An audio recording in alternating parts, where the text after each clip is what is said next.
Hey, welcome back to my channel. It's Wendy here from Toonpish Crafts and I hope you're doing okay. xTool contacted me recently and asked me if I'd like to try their M1 Ultra. I've had the M1 for 14 months or so and I absolutely love it, but I don't have room for both. So I was umming and ahhing, do I go for the Ultra, try it out, show you guys what it's like, or do I just keep the M1 because I understand it? It did take me a while, but when I found out what the Ultra could do, I just had to.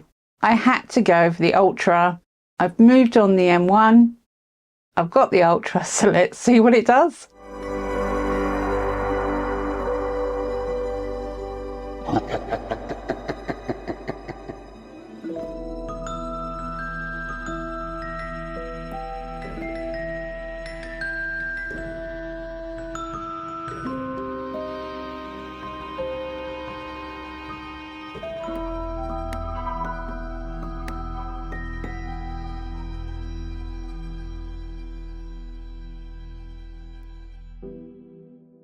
So this is the box the M1 Ultra Homecraft machine came in, and it nearly took up my entire room. But as always, xTool products are really well packaged. You can't fault their packaging.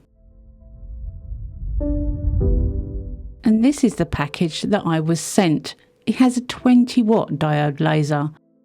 It has laser, inkjet printer, blade and pen for various drawing and cutting various materials.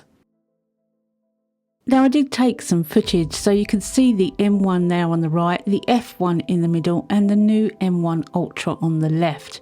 It is a thinner machine but wider and actually fits in my room a lot better than the M1, which is now no longer in there.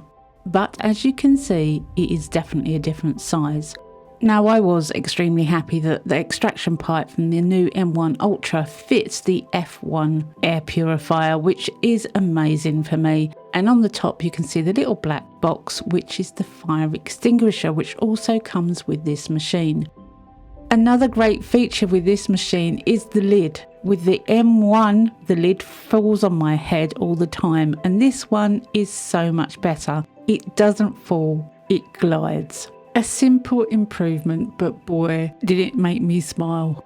Now, as I said, this kit comes with a 20-watt module for the laser, and it all comes boxed up separately with amazing guides and instructions on how to use them, and extra pieces if you need them as well.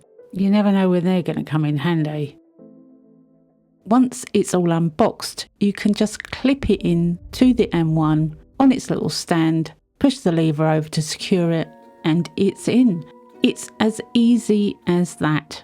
And because it has several modules, you just unclip it and clip it back in. The blades are interchangeable, and you do get different blades with this machine as well. This is the standard thin needle top blade.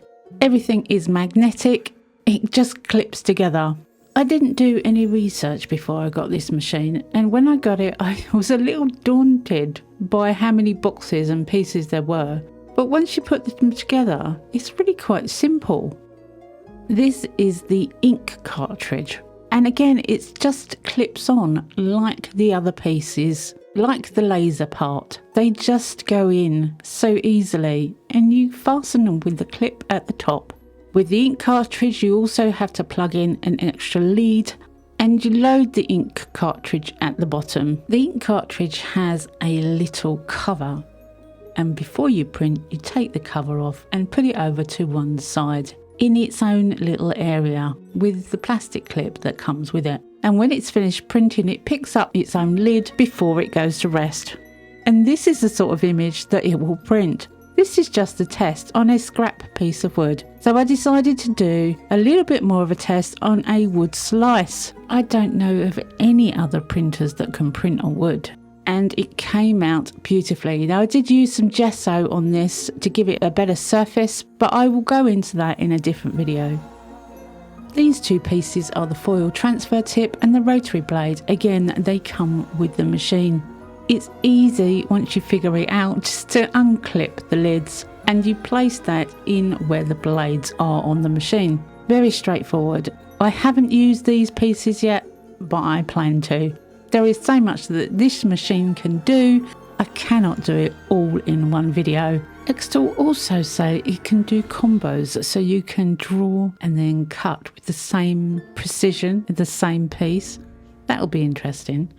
This is the cartridge piece. Again, you just clip it in exactly the same as you do the ink cartridge and the laser. Pull down the lever to hold it in place, and there you can put your blades.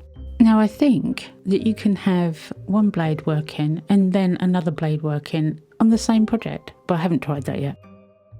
And to use the pen, it comes with a little adapter. You place the pen, that comes with the kit, although you can use other pens apparently, into the adapter, and now it's the same size as it would be for the blade.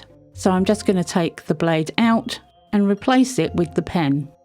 It's quite difficult to do it one-handed in front of a camera, however, and I don't want to cut myself with the blade, so I do put the blade down so I can show you properly. It clips in, the magnetic piece goes back on, and it's ready to write.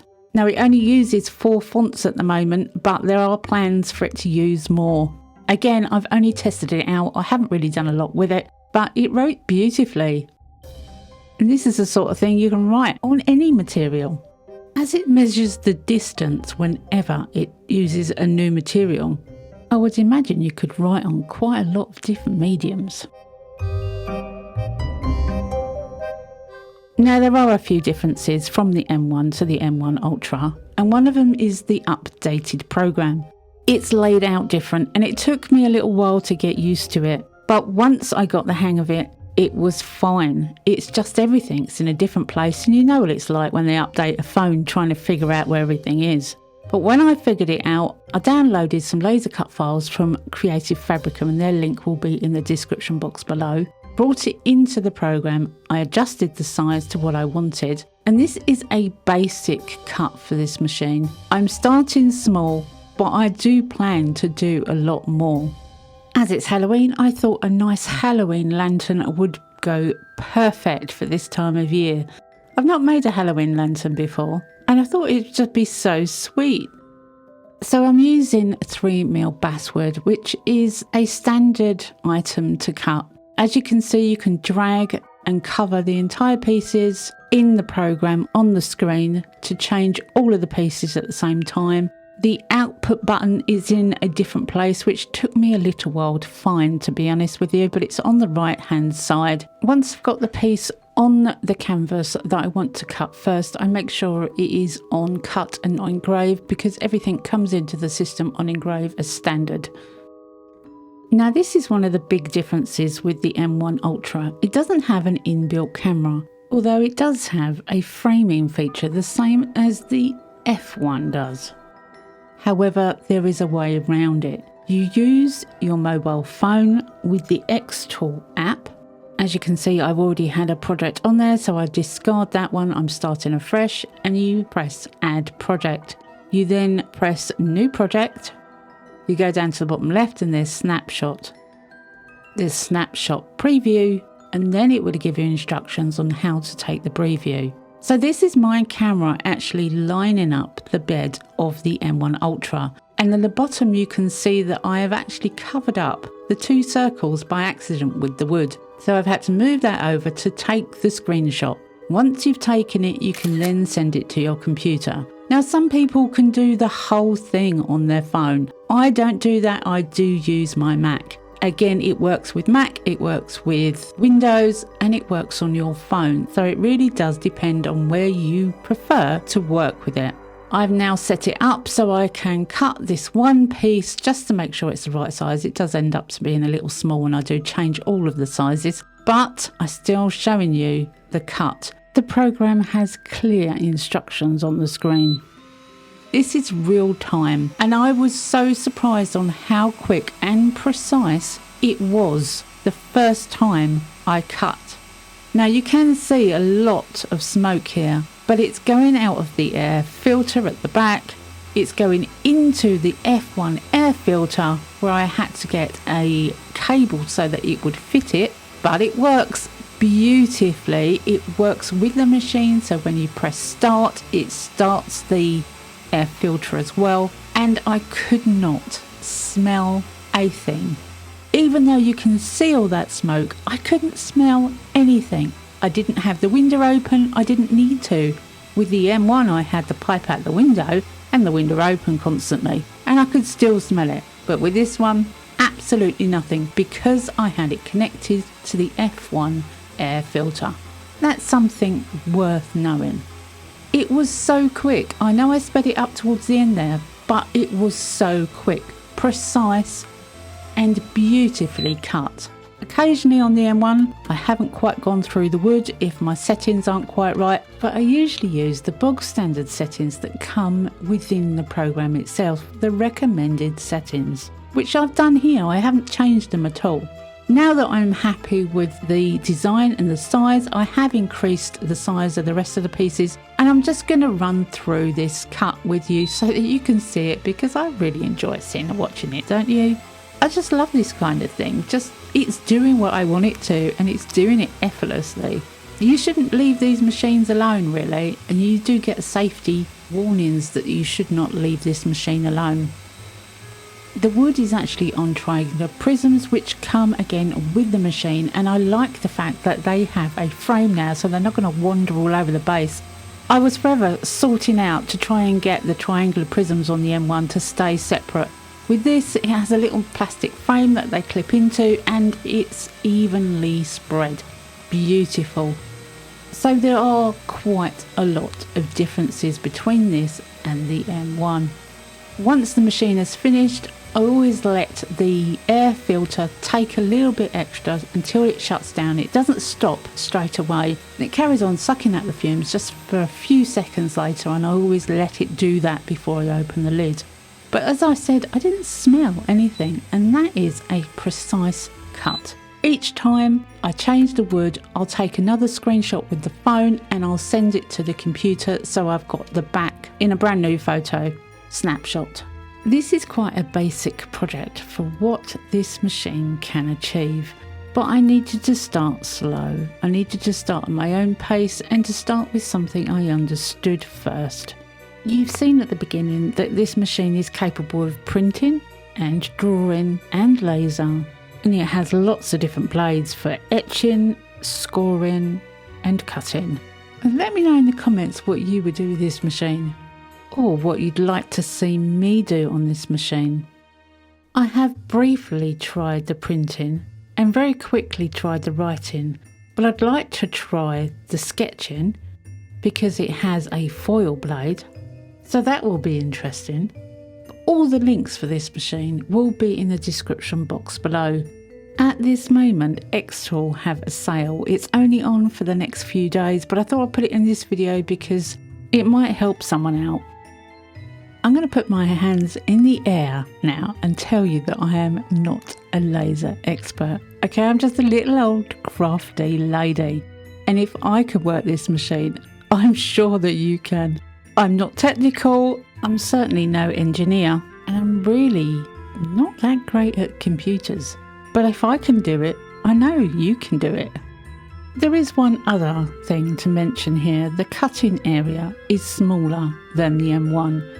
That piece of wood I have in there would fit and cut in the M1. But you can see where the edges are of the triangular prisms below. That is the cutting area. It's still large, but it's not as large as the M1. That is another difference. But definitely with a 20 watt, the speed of cutting is superior and the cuts itself are cleaner. I took all those pieces to the garage and I sprayed them black. I then used some bezel tape that you can get from most places these days. Amazon, Let's Resin, even Temu sell it. And I hoped, fingers crossed, that it wouldn't take off the black paint from the back. But this is the back, so if it does take off a bit of black paint, it's fine. I could have touched it up. It's not the end of the world. I'm making sure it's completely stuck down, and I've turned it over and I'm going to use some Lightwish glow-in-the-dark UV resin. Now, a little word warning with these Light Wish glow-in-the-dark colours. If you don't use them for a while, they do settle and you need to stir them up inside the bottle before you use them because they will separate a little. I did do it for this one, but on a couple of the colours I forgot and it comes out quite clear and then the darker colours come on afterwards. So yeah, make sure you do that. Make sure you stir them. So I fill in all the gaps in these pieces of wood that my M1 has kindly cut out for me with the UV resin. Of course, with something like this, you don't need resin at all. You could put plastic film over the back, like holographic film. As long as the light will go through it, you can put anything on the back and it will shine through the openings. Stick it with glue and you're not going to see it because it's inside of the lantern itself. Bob's your uncle. I've used the orange and now the green, and I'm just going to make this a bright, colourful piece. I use different colours on every side so that every side you look at is going to be different. They've got different pictures, let's have different colours in my opinion. It was definitely bright, colourful and very seasonal. And I really enjoyed messing around with it. It was quite quick too because the UV cures really quickly. I'm now using the white and I'm going to put that in the little eyes of the pumpkin at the bottom. I do this for all 4 sides.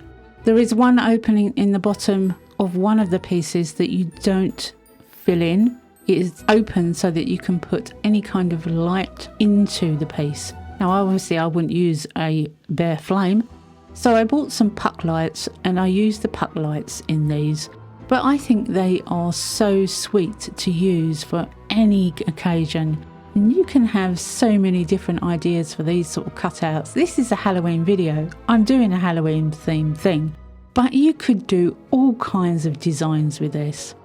Christmas is coming, so how about a nativity scene? That would be cool. I put it under my UV lamp for 5 minutes. I then turn it over and cure the back for 5 minutes as well. And when it's all cured up, I can take the tape off. Now I was hoping that it wouldn't take the black paint off as well. And as it happens, it didn't. So that's a bonus. Didn't have to do any touching up at the back at all. I really enjoyed making this. I stuck it together with hot glue. I put a puck light inside. And as it's a glow in the dark, as soon as you turn out the light, it still glows. And I absolutely love this project. Well, I hope you've enjoyed this video. I try and make my videos as entertaining as possible, but also informative, and I hope that you've got something out of this video in one way or another. Come back and see me next week because you never know what I'm going to be up to. I never know what I'm going to be up to. Have a great week. Happy crafting and bye for now.